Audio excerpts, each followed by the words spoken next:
अस्सलाम वालेकुम नाज़रीन इकराम, मैं हूं आपका होस्ट अयाज अहमद।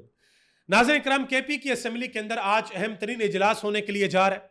सुहेल खान अफरीदी वज़ीर आला का हलफ उठाने के बाद केपी असम्बली के फ्लोर पर पहली तकरीर करेंगे और मुमकिन तौर पर आज वो खुलकर बताएंगे इमरान खान की रिहाई के हवाले से, केपी के अंदर ऑपरेशन के हवाले से, इमरान खान के विजन, उनके मिशन और उनके नजरिए के हवाले से, और जो इमरान खान की हकीकी आज़ादी की तहरीक है उसके हवाले से। इन चीज़ों पर सुहेल खान अफरीदी बात करेंगे और ये बताएंगे कि पाकिस्तान तहरीक इंसाफ आगे किस तरीके से चलेगी, क्योंकि पाकिस्तान तहरीक इंसाफ के जो वर्कर हैं उनकी सुहेल अफरीदी से बहुत सी तवक्कात हैं। वो उम्मीदें लगाए बैठे हैं कि इमरान खान ने अली अमीन गंडापुर को हटाकर सुहेल अफरीदी को लगाया है, तो सुहेल अफरीदी को अब वो सारे काम करने चाहिए जो अली अमीन गंडापुर नहीं कर सके।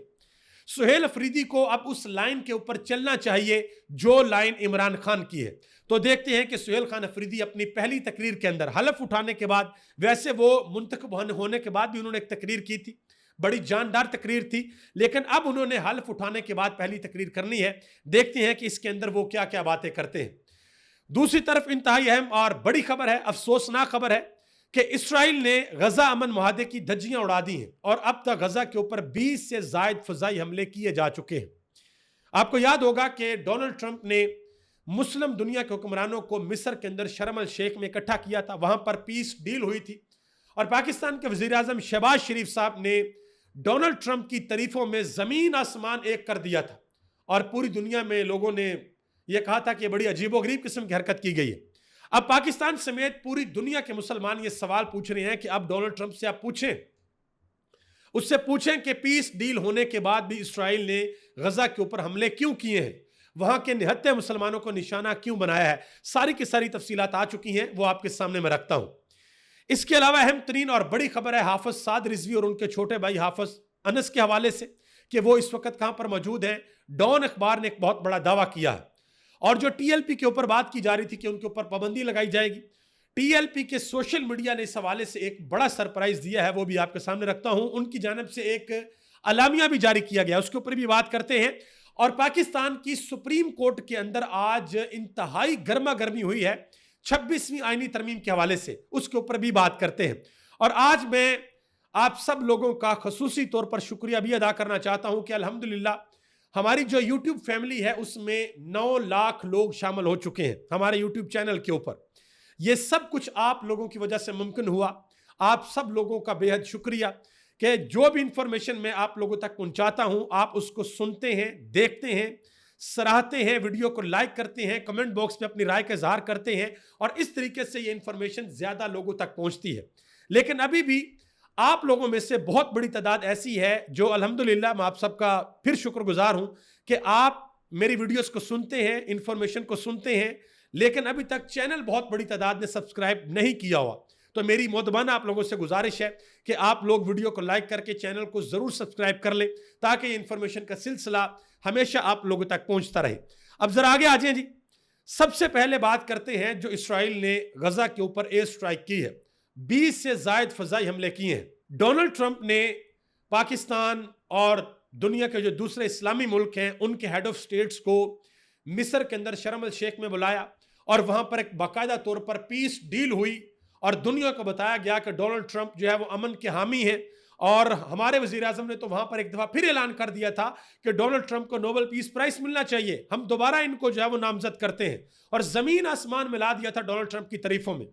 और अब क्या किया है गजा के अंदर इसराइल ने कि 20 से जायद फजाई हमले किए। ये पाकिस्तान के मीडिया भी रिपोर्ट कर रहा है कि इसराइली हमलों में 35 फलस्तीनी शहीद हो चुके हैं, लेकिन जो एक्चुअल नंबर है वो आलमी मीडिया से मैं आपको बताता हूं, ये अल जजीरा की खबर आप देख सकते हैं कि अभी तक 97 लोग वहां के निहत्थे मुसलमान गजा के अंदर जो फलस्तीनी है वो शहीद हो चुके हैं। या टीआरटी वर्ड की खबर भी देख सकते हैं, इसके अलावा द गार्डियन उनकी खबर भी देख सकते हैं। और 10 अक्टूबर, 11 अक्टूबर, 12 अक्टूबर और 13 अक्टूबर को बिल तरतीब 10 अक्टूबर को 17 मुसलमान वहां पर शहीद हुए, 11 अक्टूबर को 35, 12 को 7 और 13 को 3। और अभी तक जो है वो बड़ी तादाद में हमले भी किए जा चुके हैं और लोग शहीद भी हो गए। अब सवाल यह बनता है कि पाकिस्तान के अंदर अगर कोई इन हमलों के खिलाफ बाहर निकले और निकल कर एहतजाज करे तो क्या पाकिस्तान की हुकूमत उनको एहतजाज करने देगी? पूरा मन एहतजाज की बात कर रहा हूं, एहतजाज करने देगी या नहीं करने देगी?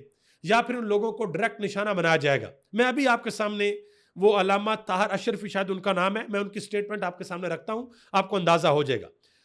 अब आगे आ जाए जी, इसराइल के वजीर हैं, उन्होंने वाज़ेह तौर पर टीवी के ऊपर बयान दे दिया है। उन्होंने कहा कि हमारे जो यरगमाली हैं वो हमें वापस मिल गए हैं, अब हम दोबारा जंग के अंदर वापस जाना चाहते हैं। ये आप अंदाजा लगा लें, ये उस पीस डील की टोटल असलियत और टोटल औकात है जो डोनाल्ड ट्रंप ने मिस्र के अंदर शर्म अल शेख में पूरी दुनिया के अंदर से मुसलमान ममालिक के जो बड़े बड़े हेड ऑफ स्टेट हैं उनको इकट्ठे करके की थी। और जब डोनाल्ड ट्रंप से सवाल हुआ कि इसराइल ने दोबारा गजा के ऊपर एयर स्ट्राइक की है, तो डोनाल्ड ट्रंप ने कहा कि कहां पर की है। बताया गया कि गजा के ऊपर की है, तो डोनाल्ड ट्रंप ने किसी किस्म का कोई जवाब नहीं दिया। उन्होंने कहा जी पहले मैं देखूंगा और फिर इसके ऊपर बात करूंगा, देखते हैं कि इसके ऊपर क्या बात की जाती है। अब जरा आगे आ जाए जी, जो इस वक्त ताजा तरीन नंबर आया है, जो अभी जब मैं आपके साथ बात कर रहा हूं, अब से थोड़ी देर कबल 97 लोग जो है वो मुसलमान, निहत्ते मुसलमान शहीद हो गए हैं और 230 से ज्यादा जख्मी हैं और मजमूई तौर पर 80 से ज्यादा मरतबा सीज फायर की खिलाफ वर्जी की गई है। आप अंदाजा लगा लें। अब आगे आ जाए, हाफिज मोहम्मद ताहिर महमूद अशरफी साहब, चेयरमैन पाकिस्तान उलमा कौंसिल है, इन्होंने जब ये तहरीक लबैक पाकिस्तान जब ये मार्च कर रहे थे, जा रहे थे इस्लामाबाद की जानब, तो बाद में जो मरीद के ऑपरेशन हुआ, उस ऑपरेशन के बाद इन्होंने एक प्रेस कॉन्फ्रेंस की थी जिसमें इन्होंने कहा था कि मस्जिद अक्सा में मिठाइयां तकसीम हो रही हैं और यहां पुलिस वालों को मारा जा रहा है। ये ताहिर अशरफी ने कहा। और आज ये क्या कहते हैं जरा सुनिएगा। कहते हैं कि पाकिस्तान उलमा कौंसिल इसराइल की तरफ से गजा अमन मुआहदे की मुसलसल खिलाफवर्जी पर भरपूर मजम्मत करती है। गुज़िश्ता 2 रोज के दौरान 100 से ज्यादा फलस्तीनियों को इसराइल ने गजा अमन मुआहदे के खिलाफ खिलाफवर्जी करते हुए शहीद किया है। पाकिस्तान उलमा कौंसिल अमरीकी सदर समेत तमाम मुस्लिम मालिक सरबराहान से अपील करती है कि वो इसराइल की बर्बरियत, वहशियत और सफाकियत को रोकने के लिए अमली तौर पर किरदार अदा करें और गजा में अमन मुआहदे की खिलाफवर्जी पर इसराइल के खिलाफ फौरी इकदाम किए जाएं और फलस्तीनी अवाम को उनका हक दिया जाए। साथ ही लगे हाथ अपने वज़ीर आज़म शहबाज शरीफ को भी कह लेते कि अब आपने जाकर डोनाल्ड ट्रंप को नोबेल पीस प्राइज के लिए नामजद नहीं करना, क्योंकि जिसको आप नोबेल पीस प्राइज के लिए नामजद करते हैं वो इसराइल की पार्लियामेंट के अंदर जाकर ये कहता है कि हमने इसराइल को बेहतरीन हथियार दिए हैं, वो इनका जबरदस्त तरीके से इस्तेमाल करते हैं और हमारा मीडिया माशाल्लाह उसको लाइव यहाँ पर पाकिस्तान के अंदर दिखा रहा होता है। ये तो भाई मामला चल रहे हैं। अब जरा आगे आ जाए, पाकिस्तान और अफगानिस्तान के दरमियान जो कतर के अंदर मुज़ाकरात हुए उनका दूसरा दौर भी होना है। ख्वाजा आसफ की कल के व्लॉग में आपको मैंने बताया था, तस्वीर भी आई, व्लॉग भी आया और बाकायदा तौर पर एक एलामिया भी आया। पाकिस्तान तहरीक इंसाफ ने इसके हवाले से बाकायदा तौर पर एक एलामिया जारी किया है। उन्होंने कहा जी पाकिस्तान और अफगानिस्तान के दरमियान होने वाले मुआहदे के अंदर, जंग बंदी के मुआहदे का हम खैर मकदम करते हैं। पाकिस्तान तहरीक इंसाफ इस्लामी जमहूरिया पाकिस्तान और अफगानिस्तान के दरमियान फौरी जंग बंदी के ऐलान का खैर मकदम करती है जो रियासत कतर और जमहूरिया तुर्किया की सालसी की वजह से दोहा में होने वाले मुज़ाकरात के नतीजे में अमल आया है। ठीक है जी, यही बात इमरान खान ने कही थी जिसके ऊपर कहा जाता था नहीं ये तो काम हो ही नहीं सकता। बहरहाल देर आए दुरुस्त आए, ये हुकूमत ने अच्छा काम किया है। अब जरा आगे आ जाए जी, वजीर आला खैबर पख्तूनख्वा सुहेल खान अफरीदी, उन्होंने दरखास्त दायर कर रखी थी इस्लामाबाद हाई कोर्ट के अंदर कि मेरी इमरान खान के साथ मुलाकात करवाई जाए। मैं वज़ीर आला बना हूँ, इमरान खान के वोटों पर बना हूँ, इमरान खान के मैंडेट पर बना हूँ, मैंने मिलना है और मैंने अपनी कबीना के हवाले से इमरान खान से गाइडलाइंस लेनी है। क्योंकि दूसरी तरफ तो ये कहा जाता है जी सुहेल खान अफरीदी एक्सपीरियंस्ड नहीं है, तो जब एक्सपीरियंस्ड नहीं है तो फिर इमरान खान से मिलने दें, क्योंकि पाकिस्तान की सियासत के इस वक्त जो बेताज बादशाह वो तो इमरान खान है ना, जो डेला जेल के अंदर बैठा हुआ है, तो मिलने दें उसके साथ ताकि वो बताएगा कि सूबा किस तरीके से चलाना है, वो बताएगा कि किन किन चीज़ों का ध्यान रखना है, कहाँ पर क्या करना है, ये मिलने देना चाहिए। तो जब उन्होंने दरखास्त दायर की तो अजीबो गरीब किस्म के इतराज़ात लगाए गए थे और इतराज़ात लगाकर दरखास्त को वापस कर दिया था। आज उन इतराज़ात को दूर कर दिया गया है और दूर करके नोटिस जारी कर दिए गए हैं, जवाब तलब किया गया है सेक्रेटरी दाखिला से, उनको नोटिस जारी किया गया, सेक्रेटरी महकमा दाखिला पंजाब, IG पुलिस और सुप्रीडेंट अडयाला जेल, इनको नोटिस जारी करके 23 अक्टूबर तक इनसे जवाब तलब कर लिया गया। और याद रहे कि 25 अक्टूबर को सुहेल खान अफरीदी अहम तरीन जिरगा भी करने के लिए जा रहे। आज सुहेल खान अफरीदी पहुंचे हैं KP असम्बली के अंदर। आज पहला इजलास होगा जब से वो वज़ीर आला पहले मुंतखब हुए, फिर उन्होंने हलफ उठाया और आज वो हलफ उठाने के बाद बहसियत वज़ीर आला अपनी पहली तकरीर करेंगे KPK की असम्बली के अंदर। और इस तकरीर से कबल उन्होंने एक मीटिंग भी की, उस मीटिंग के अंदर भी उन्होंने अहम तरीन और बड़े फैसले किए। उन्होंने सारी की सारी इंतजामिया को बैठाया जो कि सूबे की इंतजामिया थी। उन्होंने कहा कि सूबे में 3 MPO के तहत किसी भी शख्स को गिरफ्तार नहीं किया जाएगा। क्योंकि पुलिस के लिए सबसे आसान होता है किसी के ऊपर भी हाथ डालना कि 3MPU के तहत बंदे को पकड़ के कि ये बंदा अमन व अमान की सूरत हाल ख़राब कर सकता है, लिहाजा इसको पकड़ के नज़रबंद कर दिया जाए। तो सुहेल फरहान अफरीदी ने कहा कि कोई भी शख्स इस तरीके से गिरफ्तार नहीं होगा। यह भी कहा कि आज़ादी इज़हार राय और तनकीद बराए इस्लाह हर शख्स का बुनियादी हक, हर शहरी का बुनियादी हक है। और यह भी कहा कि सियासी FIRs में किसी को भी गिरफ्तार नहीं किया जाएगा। यह भी कहा कि खैबर पख्तूनख्वा का अपना एक मखसूस सियासी कल्चर है, हम उसको ख़राब नहीं होने देंगे। यह भी कहा कि अमन व अमान हमारी हुकूमत की पहली तरजीह है, इस पर कोई समझौता नहीं करेंगे। यह भी कहा कि पुलिस को फंड्स की कमी का सामना नहीं होगा, तमाम दरकार वसाइल तरजीही बुनियादों पर फराहम किए जाएंगे। यह भी कहा कि पुलिस को जदीद आलात और असले से लेस किया जाएगा। यह भी कहा कि KP पुलिस ने दहशतगर्दी के खात्मे के लिए लाजवाल कुर्बानियां दी हैं। और फिर यह भी कहा कि पुलिस के शोहदा के दर्जात की बुलंदी के लिए हम जो है वो दुआ भी करते हैं। ये उन्होंने इजलास से कबल अहम तरीन मीटिंग की है। अब ये कहा जा रहा है कि भाई सुहेल खान अफरीदी जो है वो अभी जब मैं वीडियो बना रहा हूँ तो अब से थोड़ी देर बाद जो है वो सुहेल खान अफरीदी अपनी तकरीर करेंगे, तो अगले व्लॉग में उसकी सारी की सारी डिटेल इंशाल्लाह आपको बताऊंगा। यह कहा जा रहा है कि सुहेल खान अफरीदी की आज की तकरीर इंतहाई अहम होगी। इस तकरीर में पता चल जाएगा कि उन्होंने आगे किस तरीके से चलना है। इमरान खान की रिहाई का मामला हो, खैबर पख्तूनख्वा के अंदर ऑपरेशन का मामला हो, इमरान खान का विजन मिशन, उनका नजरिया, इमरान खान की हकीकी आज़ादी की तहरीक, इन सारे के सारे मामला के ऊपर सुहेल खान अफरीदी किस तरीके से बोलते हैं, आया बोलते भी हैं या नहीं बोलते, ये उनकी पहली तकरीर के बाद सारी की सारी चीज़ें जो है वो समझ आ जाएंगी। अब जरा आगे आ जाएं जी। सोशल मीडिया के ऊपर ये बातें की जा रही हैं कि सुहेल खान अफरीदी को दोबारा अप्रोच किया गया है कि सुहेल खान अफरीदी जो है वो मुलाकात करें। लेकिन सुहेल खान अफरीदी ने आगे से जवाब ये दिया कि सबसे पहले मुलाकात करूंगा इमरान खान के साथ, इमरान खान के साथ मुलाकात करके इजाज़त लूंगा कि फ़लाँ फ़लाँ बंदा मुझे अप्रोच कर रहा है, मैं इनके साथ मिलूं या ना मिलूं। और कबीना के हवाले से भी इमरान खान से ही डायरेक्शन लेंगे कि कबीना के अंदर किसको शामिल करूं और किसको शामिल ना करूं। ये इस वक्त की सूरत हाल है। अब ज़रा आगे आ जाए जी। मोहम्मद मालिक ने एक बड़ी अहम बात की। उन्होंने कहा जी सुहेल अफरीदी को इमरान खान से मिलने दें। उन्होंने कहा कि आप खुद कह रहे हैं कि वो नौजवान है, ना तजर्बाकार है, तो उससे अपनी क़यादत से हदायत लेने दें। उन्होंने कहा कि ये सख्ती करके उसको कोने में पुश करेंगे तो वो मॉडरेट होना भी चाहेगा तो फिर नहीं हो सकेगा। उन्होंने कहा जी बगैर कबीना के वज़ीर आला कुछ नहीं कर सकता। नवाज शरीफ भी जेल में कबीना बनाते थे और बाकी मंजूरियां देते थे। जो सूबाई सदर हैं जुनैद अकबर खान, आज उन्होंने एक बड़ा दबंग ऐलान किया है। उन्होंने कहा कि 30 अक्टूबर को सेनेट इलेक्शन के लिए खैबर पख्तूनख्वा के तमाम अरकान सूबाई असम्बली मुल्क में अपनी मौजूदगी को यकीनी बनाएं।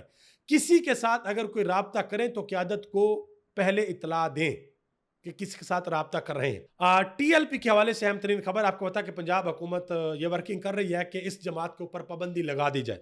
पाबंदी लगाने के लिए पहले मामला वफाक में जाएगा, वहाँ से सुप्रीम कोर्ट में जाएगा। सुप्रीम कोर्ट में ये साबित करना पड़ेगा कि इस जमात को सही हमने पाबंदी लगाई है। फिर सुप्रीम कोर्ट फैसला करेगी कि भाई पाबंदी लगनी चाहिए या नहीं लगनी चाहिए। भलर उस हवाले से सोशल मीडिया के ऊपर जो है वो ट्रेंड चलाया गया। 2 ट्रेंड चले। एक ट्रेंड जो है वो इस हक में चलाया गया कि इनको बैन कर दिया जाए, और दूसरा इस हक में चलाया गया कि इनको इंसाफ दिया जाए जो अमरीका के अंदर इनके ऊपर ऑपरेशन किया गया TLP के ऊपर। तो TLP का जो सोशल मीडिया, नो डाउट कि TLP का सोशल मीडिया जो है वो ज्यादा तगड़ा है as compared to Pakistan Muslim League Noon. ये आप देख सकते हैं कि जस्टिस फॉर मुरीद के वहां पर जो लोग अपनी जान से गए, जो जख्मी हो गए, उनके लिए जो इंसाफ है उसके लिए 1,25,000 लोगों ने पोस्ट की। और अभी हालिया का नंबर है वो ज्यादा, वो 2 लाख भी शायद क्रॉस कर चुका है। और PMLN उन्होंने कहा जी बैन करें इनको TLP को, और उसके लिए 1,592 पोस्ट हुई और अभी तक ये शायद 5,000 या शायद 10,000 तक ये पहुंच चुकी हूं। तो इस चीज से आप अंदाजा लगा सकते हैं कि TLP का जो सोशल मीडिया है वो तगड़ा है, स्ट्रॉन्ग है। अब आगे आ जाए जी। डॉन अखबार ने एक बहुत बड़ा इंकशाफ किया है हाफिज साद रिजवी के हवाले से और उनके छोटे भाई अनस रिजवी के हवाले से। यह कहा गया जी तहरीक लबई के सरबरा हाफिज साद और उनके भाई अनस रिजवी का सराग लगा लिया गया है। डॉन अखबार के मुताबिक पंजाब हुकूमत के एक सीनियर ने हवाला देते हुए कहा है कि दोनों भाई मुरीदके के क्रैकडाउन के बाद आज़ाद जम्मू कश्मीर में फरार हो गए थे, जबकि कानून नाफज करने वाले अदारों ने AJ के इंतजामिया से गिरफ्तारी में तावन की दरख्वास्त कर दी है। अहलकारों के मुताबिक साद रिजवी और उनके भाई को मुरीदके के एहतजाज के कैंप से फरार होते हुए देखा गया है। पहले वो पैदल गए और फिर वो मोटरसाइकिल के ऊपर गए। अब देखते हैं कि आने वाले वक्त में आया उनकी गिरफ्तारी होती है या नहीं होती। क्योंकि अभी तक 6 से 7 दिन गुजर चुके हैं, उनका किसी किस्म का कोई वीडियो पैगाम, कोई ऑडियो पैगाम सामने नहीं आया, पुलिस की जानब से कोई गिरफ्तारी नहीं डाली गई, और यह भी किसी ने अभी तक नहीं बताया कि आया वो पुलिस के पास है या कानून नाफिज करने वाले जो दूसरे इदारे हैं उनके पास है। अभी तक उनका कोई पता नहीं। और उनके जो कारकुनान हैं, उनके जो जानने चाहने वाले हैं, वो जो है वो शदीद परेशान है कि हमारी क़यादत इस वक्त कहाँ पर है, वो कहाँ पर गायब है। उनको मंजर आम के ऊपर ज़रूर आना चाहिए। आगे आ जाए जी। तहरीक लबैक पाकिस्तान के जो तर्जमान है, उनकी जानब से एक अहम तरीन अलामिया जारी किया गया है। उन्होंने कहा कि लब्बैक या अक्सा मिलियन मार्च का मकसद सिर्फ फैजाबाद से अमरीकी एम्बेसी तक पुरअमन मार्च करना था। वहां पहुंचने के बाद तहरीक लबैक पाकिस्तान के नुमाइंदान ने अमरीकी सफारतखाने में याददाश्त जमा करवानी थी। याददाश्त में मुतालबा किया जाना था कि फ़लस्तीन से मुतल्लक होने वाले मादों पर मुकम्मल अमल दरामद यकीनी बनाया जाए। अमरीका से यह मुतालबा करना था कि इसराइल दोबारा मादों की खिलाफ वर्जी ना करे। हमारा मार्च मुकम्मल तौर पर पुरअमर और आईनी था। हम बार बार हुकूमत को मुज़ाकरात की दावत देते रहे, लेकिन हुकूमत ने मुज़ाकरात की बजाय गोलियां बरसाईं। हमारे निहत्ते कारकुनान पर क़यामत बर्पा की गई और उन पर झूठे मुकदमात कायम कर दिए गए। सानिया मुरीदके में निहत्ते कारकुनान पर फायरिंग करके सैकड़ों आशिकान रसूल सल्लल्लाहु अलैहि वसल्लम को शहीद कर दिया गया। तहरीक लबैक पाकिस्तान अदालती कमीशन के क़याम का मुतालबा करती है ताकि सानिया मुरीदके की गैर जानबदार तहकीकात हों। यह भी कहा कि तमाम शहीद कारकुनान के जस्ते खाकी फौरी तौर पर वर्षा के हवाले किए जाएं। जख्मी कारकुनान को फौरी तिबी इमदाद फराहम की जाए। तहरीक लबैक पाकिस्तान के शदीद जख्मी कारकुनान को बर वक्त इलाज ना मिलने की सूरत में शहादतों की तादाद के अंदर इजाफा हो सकता है। यह भी कहा कि तहरीक लबैक पाकिस्तान ने हमेशा मसला कश्मीर और फ़लस्तीन पर अपनी आवाज़ बुलंद की है। मसला फ़लस्तीन के हल के लिए तहरीक लबैक पाकिस्तान एक मजबूत और तवाना आवाज़ रही है और हमेशा रहेगी। यह भी कहा कि तहरीक लबैक पाकिस्तान अपने ऊपर होने वाले मज़ालम के खिलाफ उठाने वाली तमाम सियासी व मजहबी जमातों का शुक्रिया अदा करती है। तहरीक तहफ़्फ़ुज़ ऐन पाकिस्तान की जानब से महमूद खान अचकज़ई, सेनेटर मुश्ताक अहमद के बयानात और मुज़ालम की मज़म्मत काबिल तहसीन और खुश आइंदा है। आखिर में कहा कि तहरीक लबैक पाकिस्तान अपनी जदोजहद आइनी और कानूनी दायरे में रहते हुए जारी रखेगी। ये जो उनका शोबा नशरो अशात है तहरीक लबैक पाकिस्तान का, उनकी जानब से ये इंतहाई अहम एलामिया जारी किया गया है। दूसरी जानब खबर यह है कि तहरीक लबैक पाकिस्तान के 18 कारकुनान के खिलाफ दहशतगर्दी के मुकदमात बनाए गए हैं। अदालत ने 10 मुलजमान का जिस्मानी रिमांड मंजूर कर लिया है और ATC अदालत के ड्यूटी जज इरफान हैदर ने यह समाअत की है। मुलजमान के खिलाफ थाना चूंग और थाना मुरीदके में दहशतगर्दी के मुकदमात दर्ज हैं। मुलजमों में मोहम्मद तारक, शहाद अली, जहांगीर बाबर और अली रजा समेत दीगर मुलजमान शामिल हैं। ये सारी की सारी चीजें तहरीक लबैक के हवाले से। ठीक है जी। मजीद आगे आ जाए। सुप्रीम कोर्ट के अंदर आज जो हुआ वो बड़ा इंपॉर्टेंट था। सुप्रीम कोर्ट के अंदर मामला बहुत ज्यादा गर्म हो चुके हैं, इसको जरा गौर से सुनिएगा। एक सीनियर वकील है जिनका नाम है अकरम शेख। उन्होंने आज वाज़िया तौर पर जजिस के सामने खड़े होकर कहा, उन्होंने कहा कि हमारे मुल्क के अंदर एक इलेक्शन हुआ और कुछ लोगों को यह ख्याल गुजरा कि कहीं इलेक्शन की जांच पड़ताल ना हो जाए, तो इलेक्शन की जांच पड़ताल को रोकने के लिए यह आईनी तरमीम लाई गई। उन्होंने कहा यही असल मुकदमा है। और यही हुआ था, आपको पता है कि इलेक्शन हो गया था और फिर बातें होना शुरू हो गई कि मंसूर अली शाह चीफ जस्टिस बन जाएंगे। जैसे ही वो चीफ जस्टिस बनेंगे इलेक्शन खुल जाएगा, धांधली सारी की सारी बेनकाब हो जाएगी। और फिर उसके बाद आपको पता है कि किस तरीके से जो कुछ भी 26वीं आईनी तरमीम के लिए हुआ, जो पाकिस्तान की तारीख का हिस्सा है। आज अकरम शेख साहब ने वाज़िया तौर पर एक बात कही जजिस के सामने। उन्होंने कहा कि हुसैन से दोस्ती भी और यजीद को सलाम भी, उन्होंने कहा कि यह मेरे से नहीं हो सकता। उन्होंने कहा कि मेरे ऊपर यजीद की बैत लाजमी नहीं है, यह वाज़िया तौर पर उन्होंने कहा। उन्होंने कहा कि मैं मसले का हल चाहता हूं, 24 रुकनी फुल कोर्ट 26वीं तरमीम का फैसला करे। हम किसी जज पर इतराज नहीं करते, लेकिन किसी जज को ज़मीर पर बोझ महसूस हुआ तो वो खुद अलग हो जाएगा। तो उनके इस सारी बातों के ऊपर उनको यह कहा गया नईम अख्तर अफगान की जानिब से कि आप ये कह रहे हैं कि 24 जज ये केस सुने। उन्होंने कहा कि आपकी ये बात ऐसी है कि जैसे अनोखा लाडला खेलन को मांगे चांद। ठीक है कि भाई ये वो काम है जो नहीं हो सकता। उन्होंने मजीद दलाइल दी। उन्होंने कहा कि क्या पार्लियामेंट रियासत के एक सतून को तबाह कर सकती है? क्या पार्लियामेंट रियासत के बुनियादी ढांचे को खत्म कर सकती है? उन्होंने कहा कि बहुत हो गया, हमने बहुत भुगत लिया है, अब जो है वो आपको उस तरफ आना होगा कि भाई मामला ठीक करें। उन्होंने कहा कि मेरा तल्लक किसी सियासी जमात से नहीं है, मैं अदलिया की आज़ादी की तहरीक का कारकुन हूँ, जैसा कि कायद-ए-आज़म मोहम्मद अली जिन्ना थे। उन्होंने कहा कि अल्लाह ताला आईनी बेंच के जजों को हौसला दे कि वो 26वीं आईनी तरमीम को कालादम करार दें। इन्होंने बात की है। मजीद कहा कि किसी आमर ने भी आइन में इतना डंट नहीं डाला जितना 26वीं आईनी तरमीम ने डाला है। इस्लामाबाद हाईकोर्ट के एक जज हैं जस्टिस मोहसिन अख्तर कियानी, जिन्होंने इस्लामाबाद हाईकोर्ट का चीफ जस्टिस बनना था लेकिन वो नहीं बने, डोगर साहब बन गए लाहौर हाईकोर्ट से जाके। वो एक केस सुन रहे थे, वजारत साइंस एंड टेक्नोलॉजी में सीनियरिटी का तनाजा था। उन्होंने आज रिमार्क्स दिए। उन्होंने कहा कि हर अदारे का बेड़ा गर्क कर दिया गया है। किसी को कोई बंदा पसंद है तो किसी को कोई अपना रिश्तेदार ऊपर लाना है। उन्होंने कहा किसी को कोई बंदा पसंद है, किसी को अपना रिश्तेदार ऊपर लाना है। जिस भी अदारे में सीनियरिटी डिस्टर्ब हुई है वहां पर मसाइल पैदा हुए हैं।